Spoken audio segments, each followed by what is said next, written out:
अभी हम हैं डुमरांव में ओएसिस हेल्थ केयर और हमारे साथ इस नगर के जाने माने MD physician doctor Rajesh Kumar उपस्थित हैं और इनसे हम आज मूलतः डेंगू के बारे में समझने का प्रयास करेंगे। सबसे पहले तो अपने चैनल में हम आपका स्वागत करते हैं। हाँ, बहुत बहुत धन्यवाद। आपके चैनल को तरक्की मिले और मेरी शुभकामनाएं। आज के जो आपने जो टॉपिक मुझे दिया है बड़ा ही कहा जाए तो समाज के लिए बहुत ही जानकारी भरा टॉपिक है। डेंगू, जो कि हम सभी लोग वाकिफ़ हैं इससे कि डेंगू एक देखा जाए तो ये असाधारण बीमारी है और इसे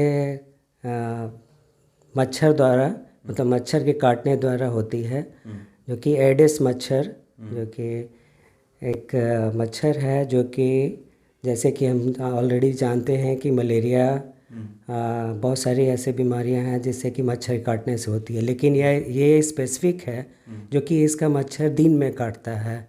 दिन के समय में अक्सर ये काटता है और ये एडिस मच्छर के द्वारा होता है।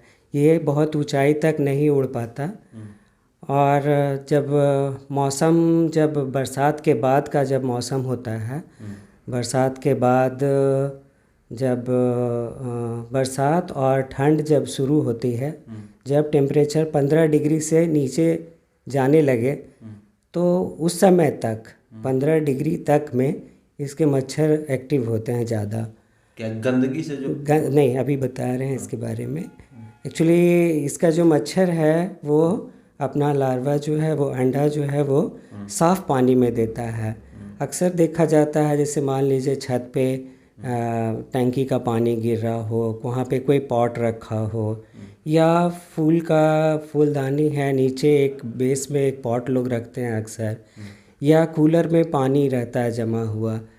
तो ये जो कूलर का पानी या किसी पॉट में पानी रखा रहे या बरसात का ही पानी हो जो साफ़ जगह पे साफ़ हो, ना कि नाले के पानी और इन सब में नहीं इसका मच्छर वो करता, अंडा नहीं देता और नहीं पनपता है। ये साफ़ पानी में ही ब्रीड करता है इसका एडिस मच्छर जो है।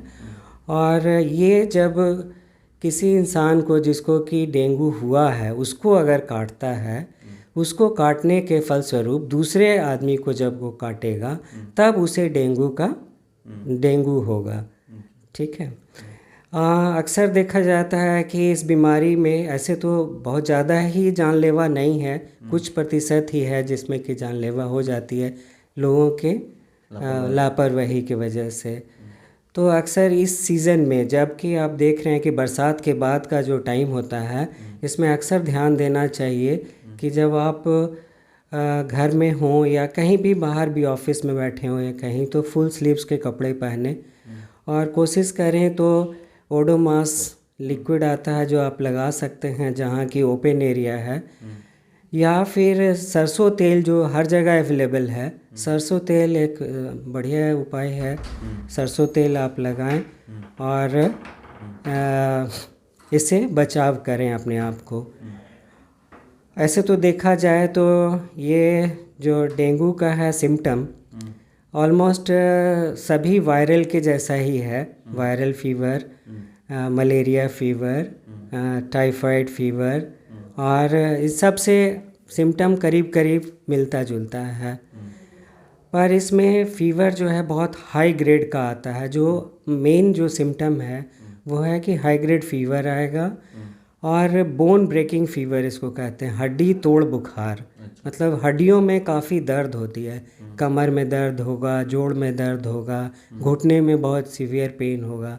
अगर इस तरह का सिम्टम है तो उसको टालना नहीं चाहिए, तुरंत से तुरंत नज़दीकी स्वास्थ्य केंद्र या डॉक्टर के पास जा कर के मिलें और इसके बारे में पूरी तसल्ली हो लें कि ये क्या है, मुझे जो ये बुखार हो रही है इस तरह का, ये कौन सा फीवर है, और उसकी जांच कराएं और फलस्वरूप उसकी दवा जितना जल्द हो उसे स्टार्ट कर दें। इसके लिए दवा कोई ख़ास तो है नहीं, पर घरेलू उपचार भी बहुत मायने रखता है इसमें। पहला तो प्रिकॉशन कि डिहाइड्रेशन नहीं होना चाहिए, मतलब कि शरीर से पानी की कमी नहीं होनी चाहिए। इसका मेन जो सिम्टम है फीवर, कोल्ड, कफ, और मे बी कि किसी लोगों को उल्टियाँ होने लगती हैं, कुछ लोगों को रैसेस आने लगते हैं, पेटिकियल रैश होते हैं जो छोटे छोटे दाने दाने जैसे शरीर में निकल जाते हैं। तो ये सब रैसेस होंगे तो उस पर सिम्टोमेटिक ट्रीटमेंट की ज़रूरत होती है। जैसे जैसे है बुखार है तो कालपोल की गोलियां खाएं। कभी भी भूल करके एस्पिरिन, डिस्प्रिन जो दवाइयाँ कॉमन है ये सब दवा ना लें, क्योंकि खून इससे पतला होने लगता है। इसके ये मच्छर जो काटता है तो प्लेटलेट्स डाउन होता है, जिसमें कि खून पतला होने लगता है। अगर हम कोई भी दवा ऐसी ले लेंगे जो कि और ऑलरेडी पतला करता है खून, तो वो मुश्किल कर देगा, दिक्कत बढ़ जाएगी। तो हमें इन चीज़ों का ध्यान देना है। अब खुद से दवा ना करें। कोई भी ब्रूफेन टैबलेट, डिस्प्रिन टैबलेट, ये सब जो कि घटाता है, या और भी दवाइयाँ हैं जो कि ना इस्तेमाल करें लोग। और ध्यान दें सिर्फ कालपोल का इस्तेमाल करें, ज़्यादा से ज़्यादा गैस की दवा लें और डॉक्टर से संपर्क करें। परामर्श के बारे परामर्श, हाँ, परामर्श में ये सब चीज़ें हैं कि ध्यान देना है। और जो घरेलू उपचार है कि डिहाइड्रेशन से बचें, जैसे ज़्यादा से ज़्यादा पानी लें, इलेक्ट्रॉल का सेवन करें। लोग अभी ये है कि लोग पपीता और ये जूस वगैरह ये सब, तो उसका मेन वजह वही है कि डिहाइड्रेशन से रोका जाए। बकरी का दूध लोग बोलते हैं, पर इसके बारे में अभी पूरी तरह से रिसर्च वैसा नहीं है कोई स्पेसिफिक। ये भी वही कहा जा सकता है कि उसका डिहाइड्रेशन को रोका जाए, और बहुत ज़्यादा मुझे नहीं लगता है कि ये हेल्पफुल होता है, पर ठीक है, इस्तेमाल करते हैं। अगर उन्हें कुछ फ़ायदा है तो ज़रूर इस्तेमाल करें। नहीं, कोई साइड इफ़ेक्ट नहीं है। पर अगर उसे पेशेंट को उससे वॉमिटिंग स्टार्ट हो जाता है या कोई कॉम्प्लिकेशन स्टार्ट होता है, तो कृपया करके ये सब चीज़ें ना दें। पपीता पीस करके और क्या क्या लोग जो देते हैं, इससे बचें, ना दें, क्योंकि उससे और कॉम्प्लिकेशन बढ़ने लग जाता है और पेशेंट को काफ़ी दिक्कतें आने लग जाती हैं। अगर वो एक्सेप्ट करता है, अगर वो ठीक है, वो सक्षम में ले पाता है वो सब चीज़ें, तो आप दीजिए। लेकिन अगर थोड़ा भी लगता है कि उसको दिक्कत हो रही है तो फोर्स ना करें कृपया, और नज़दीकी स्वास्थ्य केंद्र पे जाएं और उसके बारे में जानकारियां लें और प्रॉपर उपचार उसका करें, तो ये ठीक हो जाएगा। बहुत ही आसान है इसका ट्रीटमेंट, कोई ज़्यादा दिक्कत नहीं है, इसमें पैनिक होने की ज़रूरत नहीं है। और बाकी अभी फ़िलहाल में डेंगू तो अब ख़त्म होने को है, अब क्योंकि अब आपका टेम्परेचर 15 से नीचे जाने को है, तो अब कम हो जाएगा डेंगू का केस। लेकिन अब जब जैसे जैसे ठंड बढ़ेगी तो ठंड से भी बहुत सारी बीमारियां होती हैं। जैसे मोस्ट कॉमन है कोल्ड एसोसिएटेड डायरिया। जो ठंड से डायरिया होती है, लोगों को लूज़ मोशन होने लगे, वाटरी डायरिया होगा बहुत ज़्यादा, तो इसमें भी डिहाइड्रेशन का डर होता है और इवन कई बार जान जाने की भी डर होती है।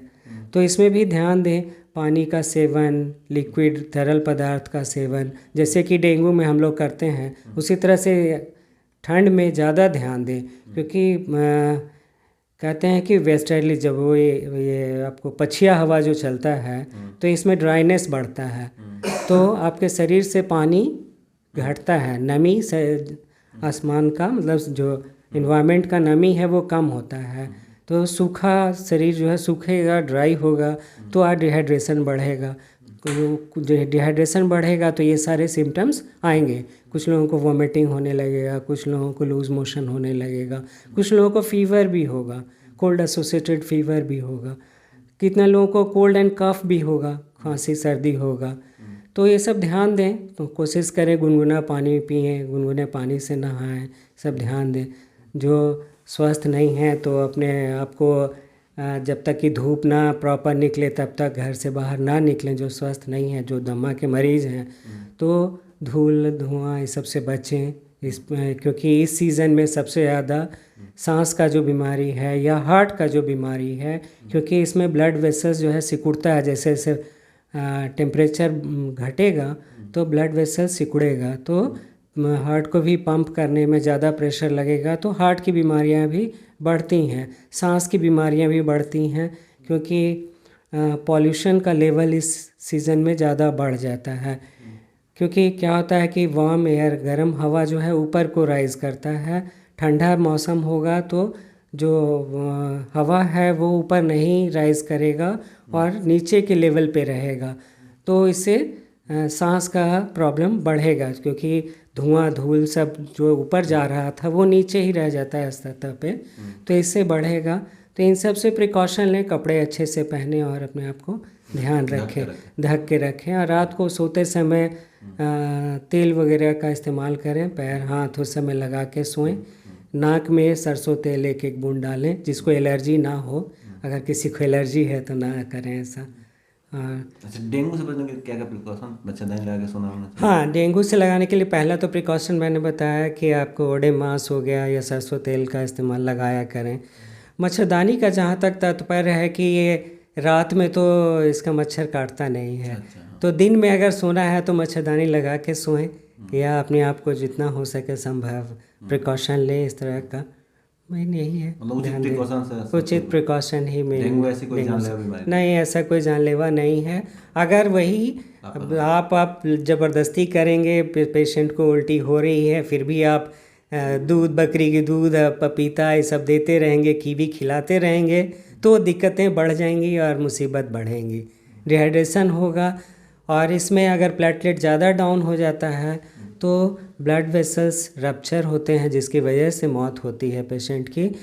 इंटरनल ब्लीडिंग जो है, अंदरूनी जब ब्लड आने लग जाता है तो कोई रोक नहीं पाता है, उसको बहुत मुश्किल होता है ट्रीट करना। इसके लिए है कि अगर प्लेटलेट 20,000 से नीचे जाने लगे तो बिल्कुल ही 20 क्या मतलब 30-40 के ही उसमें हो तो प्रिकॉशनरी रूप से आदमी को कोशिश करना चाहिए कि जहाँ प्लेटलेट की सुविधा हो वहाँ जा कर के ट्रीटमेंट करानी चाहिए इसके लिए। डॉक्टर साहब, आपने इतनी महत्वपूर्ण जानकारी दी, इसके लिए आपको बहुत बहुत थैंक यू, बहुत बहुत धन्यवाद आपको भी, आपके चैनल को भी धन्यवाद। ये हैं नगर के मशहूर MD physician doctor Rajesh Kumar, जिन्होंने डेंगू से संबंधित और शुरू हो रही ठंड से संबंधित बहुत सारे सुझाव दिए। उम्मीद करते हैं कि दर्शकों को इन सुझावों के बहुत फ़ायदे होंगे।